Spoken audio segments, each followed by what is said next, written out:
It is so good to be here with you all in Northern California. We've been having a great time. And those of you that don't know, it was Pastor Esteban's birthday on Monday. Happy birthday. And I think marriage and ministry, when you're pastoring, it's kind of like you own a business together. Because, you know, normal married couples, they go to their jobs, right?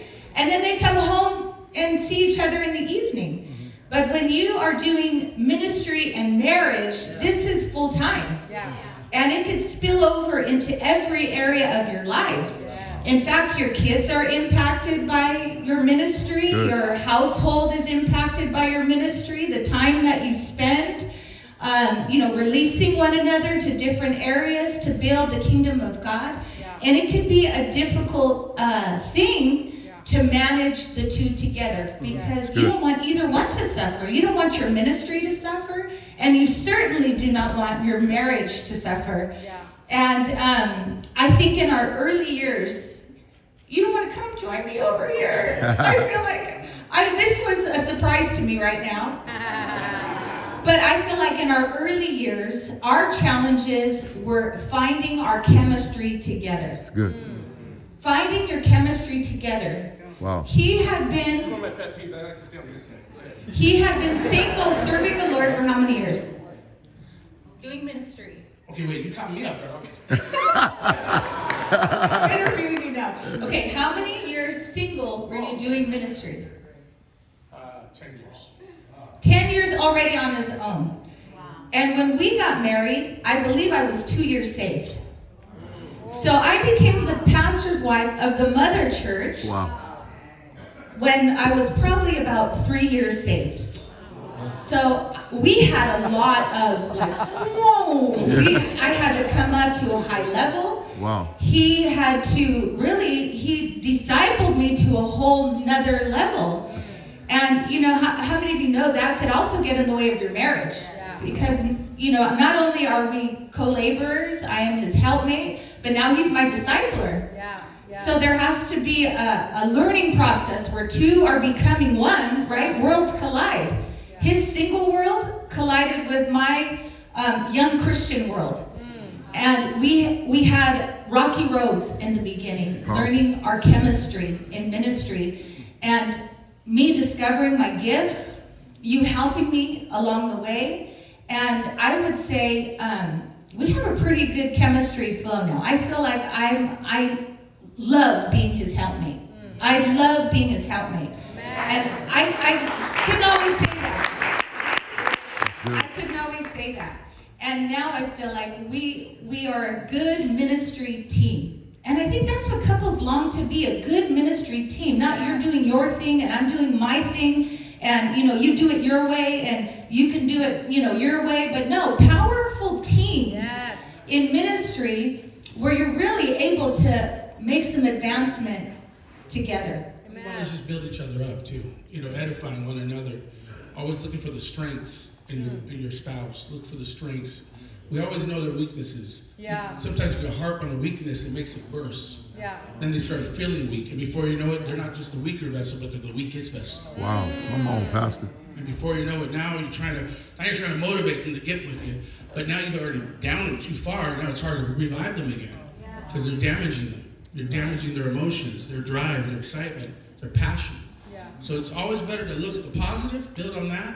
Every once in a while, point out those areas that need to work on, but do it by the grace of God, with the presence of God upon you, and with compassion and with love. Amen.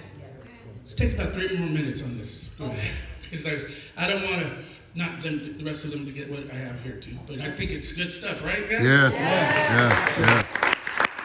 And we'll come back to a whole marriage thing. Because it's a whole other topic. We can do a whole thing on this one. And there's certain things we won't go into because they don't apply to everybody. But there's going to be team players in ministry, even for singles, team players that you learn to be a strength to people. And I think even with singles, sometimes we have an idea of how people should function based on who they are. Like, oh, you're a gang girl, you're a gang warrior, this is how you should function. And sometimes we can put people in a box and not allow them to become who God is making them to be. I know that you lead the way. God has called you to lead the way, but you have also allowed me to be who God has called me to be without putting limits on me. That's rich. And that has been such a freeing thing to be able to have the type of leader and husband that encourages me in my giftings and doesn't say, oh, you're not supposed to be like that, or you're not supposed to do that. One example is I like to build. I love to design. I love to do things with my hands. He doesn't limit me in that. He doesn't say, you're not supposed to do that. Yeah, even yesterday when they had the prizes and they had a basket for the women, you know, for your wife. And then I thought, she's gonna love the tool set. So I dropped as many tickets as I could with the tool set, the drill set. I'll let you go ahead. I know it's so weird. She would have got more happy with that thing. I would, because I feel like we don't get to choose the gifts that God gives us. Come on now. He gives us what He chooses to give us, and I feel that He's given me that gift of craftsmanship, and He's allowed me to be myself in that.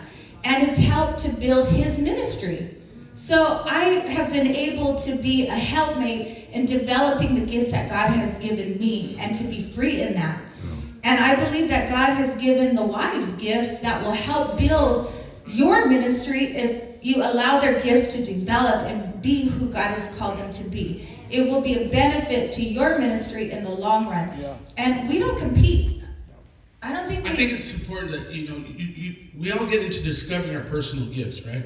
Our passion, our gifts, and the personal style when you're rising up in leadership. But then as a married man, you also got to appreciate their passion, their spiritual gifts, their style, and how it can be a complement to what you have.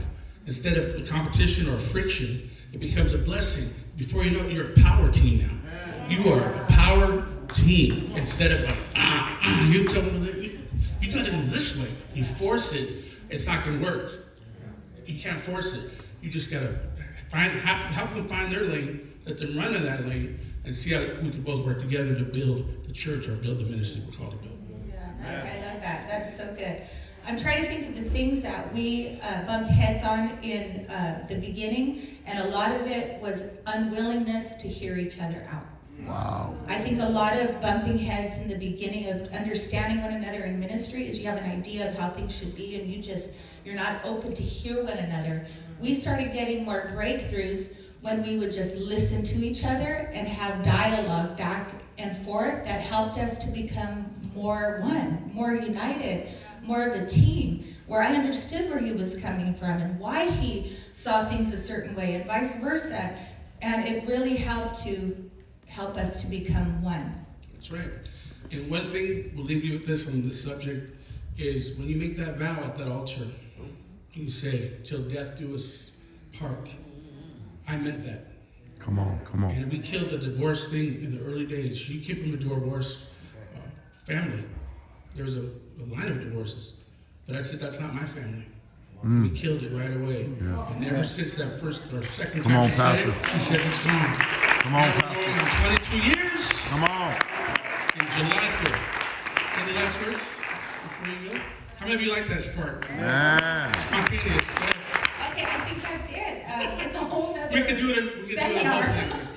But it's so great to be here with you all. I know God has a powerful word for us all tonight. And we really want to see Northern Cal explode. Man. And if the world ever needed the Spirit of God, if the world ever needed the Spirit of God, of Christians to rise up in power and in might from the inside out. It comes from the inside out. It's now. And really, we have just been self-evaluating. I know the enemy wanted to shut the churches down, but what he really did is make us dig deeper. Come on. Draw closer to God. Come on. And it's in preparation for what he has for us to come. We love you so much, and God bless you. Man. Wow. Thank you. Let's all stand one more time.